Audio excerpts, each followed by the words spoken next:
Construire une marque peut sembler insurmontable, surtout avec tout le bruit qu'il y a en 2024. Et si je vous disais que la plupart des gens commettent la même erreur qui les empêche de se démarquer? Dans le paysage numérique actuel, la construction d'une marque forte est plus cruciale que jamais. Avec l'Internet à portée de main, les consommateurs disposent d'une infinité d'options. Et il est de plus en plus difficile pour les entreprises de se démarquer et de faire une impression durable. L'établissement d'une identité de marque solide n'est plus un avantage, c'est une nécessité. La manière dont les marques interagissent avec les consommateurs a considérablement évolué ces dernières années. L'époque où l'on criait haut et fort les caractéristiques et les avantages de son produit est révolue. Aujourd'hui, il s'agit d'instaurer la confiance, de créer des liens significatifs et de favoriser un sentiment d'appartenance à une communauté. L'ère numérique a donné aux consommateurs une voix, et ils n'ont pas peur de l'utiliser. Les marques doivent donc adapter leur stratégie pour rester pertinentes et trouver un écho auprès de leur public. Que faut-il donc pour construire une marque qui se démarque vraiment en 2024?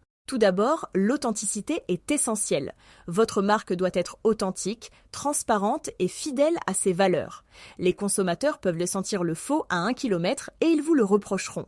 La cohérence est également essentielle. Votre identité visuelle, votre ton et vos messages doivent être cohérents sur tous les points de contact. Et n'oublions pas les médias sociaux, ce n'est pas seulement un avantage, c'est essentiel. Vous devez être là où se trouve votre public, c'est-à-dire en ligne. Il est essentiel d'exploiter efficacement les médias sociaux. Il ne s'agit pas seulement de publier de jolies images et d'espérer un engagement, vous devez créer du contenu qui apporte de la valeur ajoutée, suscite des conversations et crée un sentiment d'appartenance à la communauté. Il s'agit d'être réactif, d'écouter son public et d'utiliser ses commentaires pour s'améliorer. Enfin, il s'agit d'être agile et adaptable. Les comportements et les préférences des consommateurs évoluent constamment et votre marque doit rester à la pointe du progrès. Prenons l'exemple d'une marque comme Patagonia, elle est un modèle d'authenticité. Son engagement en faveur de l'environnement est présent dans tous les aspects de l'identité de la marque. Qu'il s'agisse de ses pratiques de fabrication durable ou de sa défense des causes environnementales, la marque vit ses valeurs au quotidien.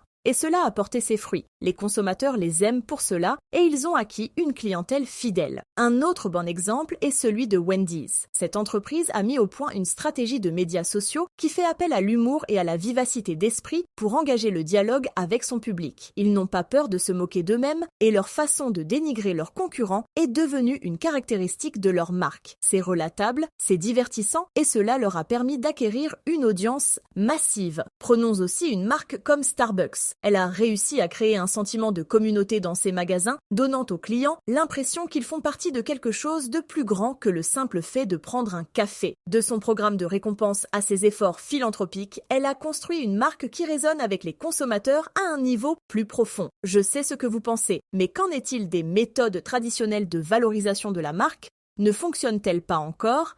La vérité est qu'elles le sont, mais seulement dans une certaine mesure.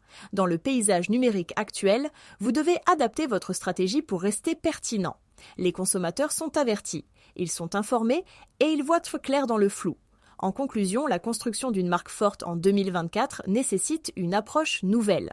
Il s'agit d'être authentique, cohérent et agile.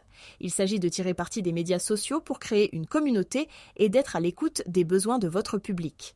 Ne vous laissez pas freiner par la pensée traditionnelle, il est temps de vous adapter et de prospérer dans ce nouveau paysage. Merci d'avoir regardé cette vidéo et j'aimerais connaître votre avis dans les commentaires. Quel a été votre plus grand défi en matière de stratégie de marque et comment l'avez-vous relevé? Si vous souhaitez en savoir plus sur la construction d'une marque forte, n'hésitez pas à consulter notre autre vidéo sur l'importance de la narration dans la stratégie de marque.